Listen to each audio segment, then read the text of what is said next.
Fox 21 News at 9 starts now. Colorado Springs is making headlines, landing in the top 10 for speed traps. Good evening, everyone. I'm Nikki Wyrick. And I'm Rachel Welty. Thanks for joining us tonight. We have more on the rankings in tonight's top story.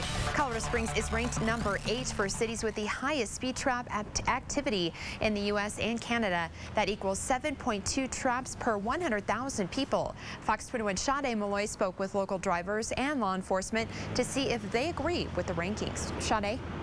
While drivers I talked to agree with our ranking, local law enforcement think the study is too subjective.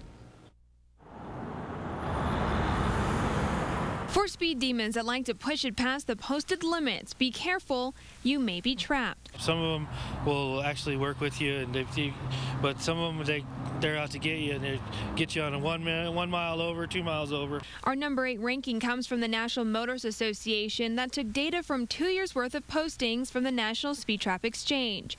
And while drivers agree with our ranking, law enforcement believes the study is subjective because the National Speed Trap Exchange has local drivers post locations of speed traps in the city and the highway. We're trying to prevent accidents is what the State Patrol's mission is.